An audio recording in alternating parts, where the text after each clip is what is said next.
I really want to go back to St. Augustine. I know you love it there. I love it there too. Maybe we should tell them a paranormal story from there. Okay. All right. Which one?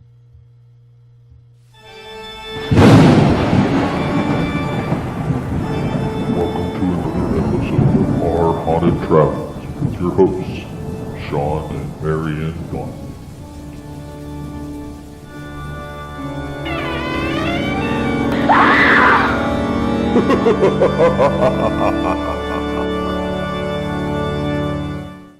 Well, hello, YouTubers, and welcome to another episode of Our Haunted Travels. I am your host, Sean Donnelly. And I'm your co-host, Marianne Donnelly.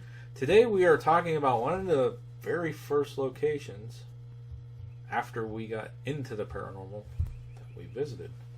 So we're dipping all the way back to St. Augustine, Florida.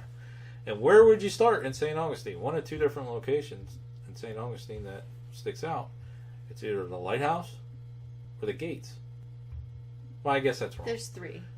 There's probably 4 or 5. You got the Fountain of Youth. You got Casa de San Marcos. How do you say Castillo. that? Castillo de San Marcos. So I was thinking the three top that people would immediately think of would be the lighthouse, the city gates, and then Castillo de San Marcos. But then you got Flagler College, and then you got the... Right. But as far as paranormal goes, that somebody would be go like, oh, those. I think those would be the top 3 that people would like look at immediately. True, but today we're talking about the city gates. Yeah, because where else would you go but to the city gates to start? So we are talking about Panic D number 1890. And there's actually an address. It's 102 Orange Street, St. Augustine, Florida. And of course it's open to the public because it's the old city gates. And you don't need a key. You don't need a key. You don't need a ticket. You don't need a pass. You can just walk up to them. That's right. Right? Absolutely. There is a paranormal claim right there at the gate. Mm-hmm. Absolutely. But before we get to the paranormal and our experiences and what we went through, watch this video real quick about the history of the city gate. Visitors to historic St. Augustine, Florida can still see evidence that the ancient Spanish city was once surrounded by strong walls. The city was nearly 150 years old when the Spanish military and local residents finally decided enough was enough and began the process of fortifying the entire town. St. Augustine had been attacked a number of times over the years, but an English assault in 1702 was the straw that broke the camel's back. Led by Governor James Moore, the large English force attacked and looted and sacked the little city, even though he was unable to capture the powerful Castillo de San Marcos, where 1,500 residents took shelter. Moore devastated the old city. 2 years later, in 1704, the Spanish began construction of the Cuba line, a powerful earthen wall backed by palmetto logs. From the outworks of the Castillo de San Marcos, the wall extended west across the northern end of the town to the San Sebastian River. Along this line were the main gates to the city and several larger fortifications called redoubts. The redoubts added extra power to the line and provided locations for artillery emplacements. From the western end of the Cuba line, a second wall called Rosera Line ran south down the west side of the city. Several 18th century maps showed that these walls enclosed all of St. Augustine. The effectiveness of the walls is evident from the fact that St. Augustine was never again conquered after they were built. Governor James Oglethorpe's English army besieged the city in 1740, but was unable to break through the powerful defenses. Because the earthworks and timber deteriorated over time, the walls were rebuilt and repaired over the more than 100 years that they protected the city. Major construction projects took place during the 1730s and again in 1808. The last known time that the walls were used in conflict was during the Second Seminole War, 1835 to 1842. War parties of Seminoles struck around St. Augustine, but advanced no closer to the city itself than the Cuba line. Visitors to St. Augustine today can see several reconstruction sections of the historic city walls. One long section of the Cuba line has been restored on the grounds of the Castillo de San Marcos. The old fort itself anchored the eastern end of the line, and the restored sector stretches west across what was known as the northern edge of the city. The second section of the Cuba line can be seen just across the street at the Old City Gate. The Old City Gate is a noted landmark in St. Augustine, constructed of coquina in 1808. It was built at the time of the last reconstruction of the Cuba line. The gate columns still stand today, and reconstructed sections of the earthworks adjoin the east and west. The gate opens onto the northern end of St. George Street and leads through the heart of the Old City. All right. Maybe a little boring. Maybe not.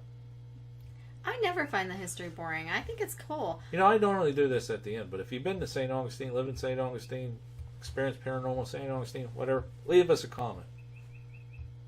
Because that's where it all began for us. Mm-hmm. I am like a, what's the word? Like, removed St. Augustine. I want to retire there someday, basically. I really do. Or be one of my retirement homes. Actually, one of the people I went to grade school with actually lives in St. Augustine. I would like to live there. I would like to buy a little bed and breakfast or something and be the grumpy old man sitting out saying, "Don't touch my furniture."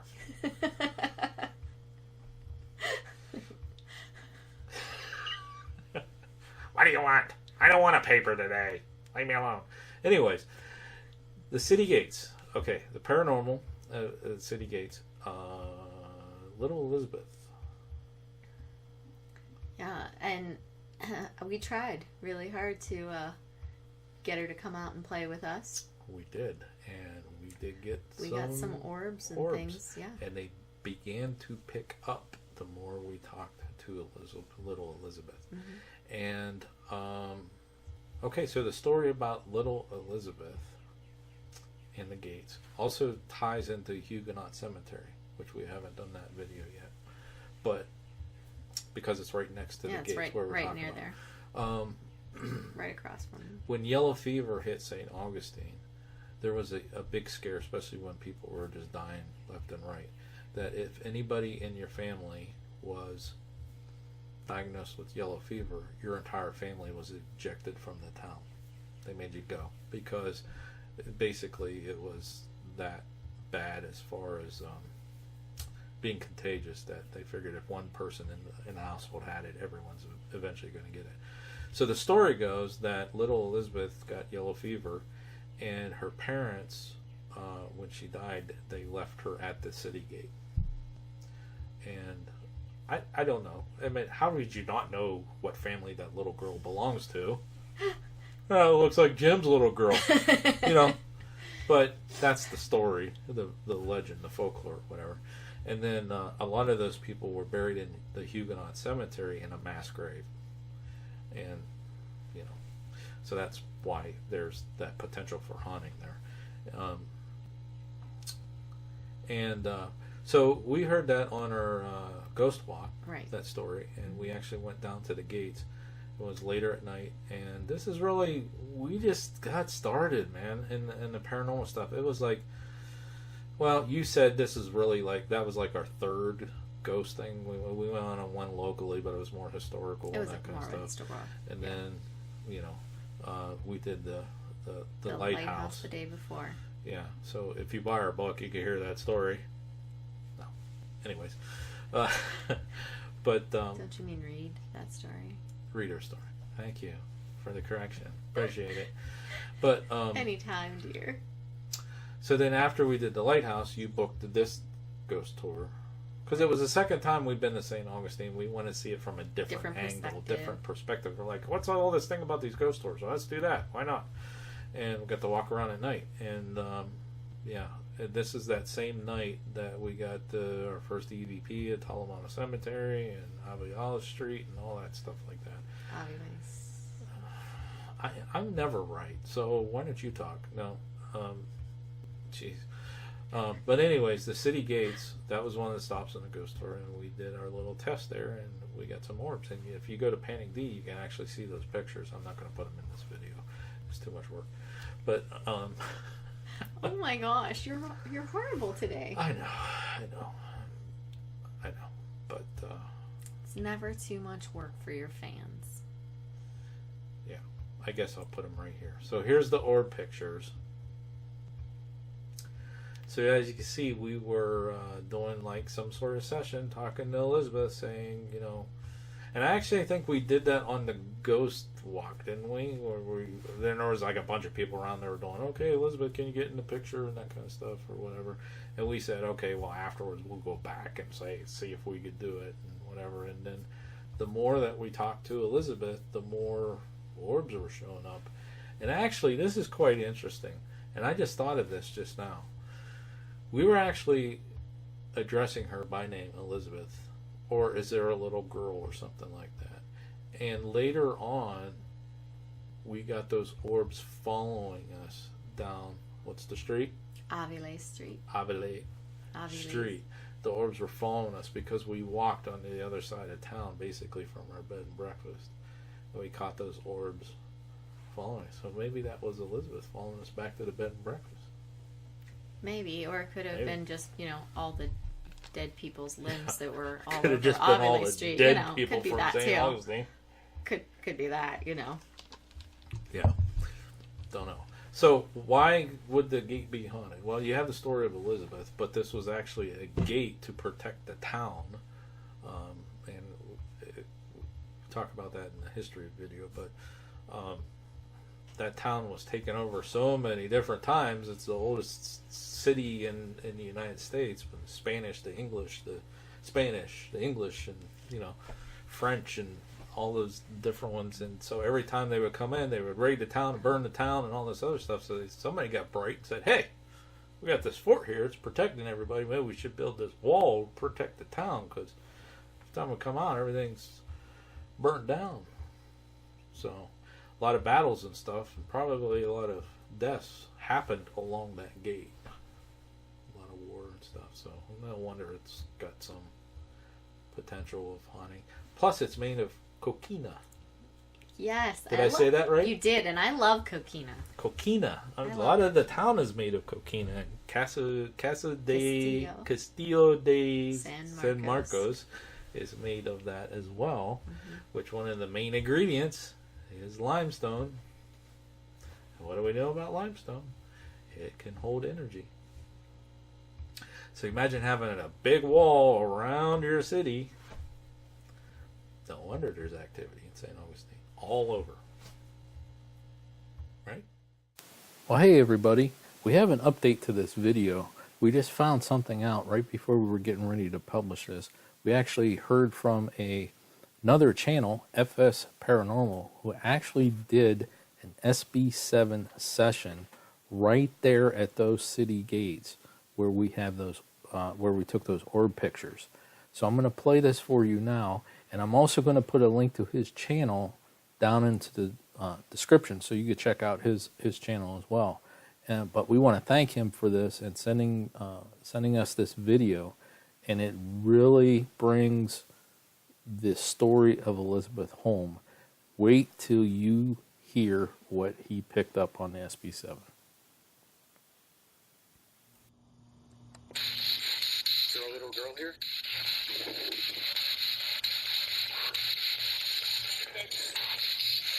Is her name Elizabeth? Is there a little girl here?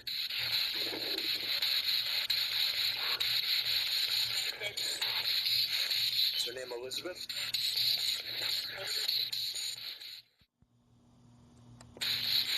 Is there a little girl here?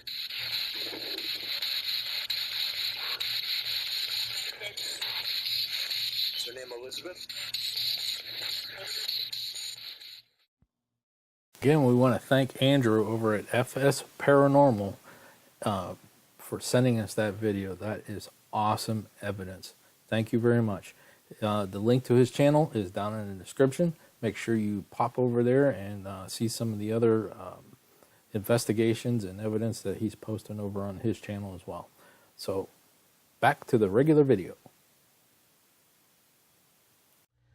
Anything else you would like to add about the city gates?